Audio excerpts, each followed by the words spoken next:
I rang a Labor politician who'd put out a statement regarding the situation in the Middle East and had a pleasant conversation with that person. And the conversation was, you've put out a statement. I think this is an important issue. Would you like to come on to the platform at 7:30 tomorrow morning and talk about it? And this person said, oh, yeah, sure. Pretty normal journalist, politician. No, we'll ring them on the system. Thank you, and we'll put it to air is what I want to do. Pretty normal interaction, actually. In fact, I can do that. You know what? I can do that. Let me do that. And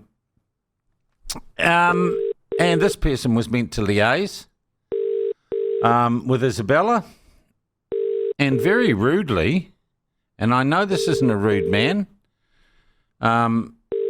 he just never got back to Isabella. So your call has been forwarded to voicemail. The person you're trying to reach is not available. At the tone, please record your message. When you have finished recording, you may hang up.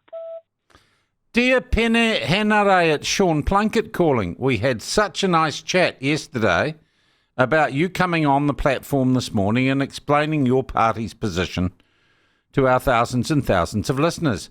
Peeni, I finished that conversation thinking that, and I told you that Isabella was going to contact you. And if you were a man of any dignity, or indeed just good manners, Peeni, and I know that you are, I would have thought that you would have talked to Isabella. Instead, you completely blanked her and you blanked the platform.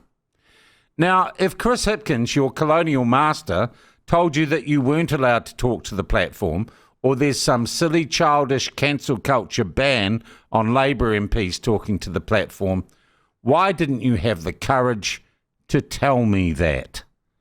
Or are you just a bit of a scaredy cat? Peeni, the number is 0800 33 2283. You are welcome to ring in and actually talk to the people of New Zealand. But otherwise, I just think you've been a very, very naughty boy. Ka kite anō. There we go. There's my response to Peeni Henare, who should have been on this morning. And look, I'll tell you, though, I'm not going to go into details as they can't be bothered talking to you.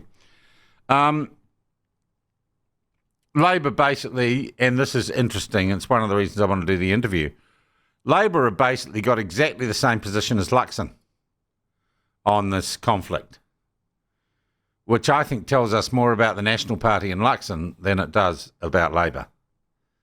I don't think there's much anything more than a cigarette paper of difference between the foreign policies of Labor and National.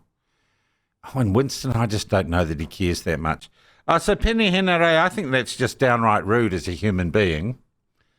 If you don't want to come on, if Chris Luxon is going to continue this silly, we don't talk to the platform because we can't possibly justify our policy positions to anyone with half a brain, but it's easy to manipulate the mainstream media, and we do that all the time. If you're too scared to come on, at least have the guts to tell me you're not going to, particularly after you told me you would, Peeni. Particularly after you told me you would. So be a man. Grow up. All right, got that out of the way. I'm kind of disappointed, though. I just thought we might be heading towards some sort of enlightenment.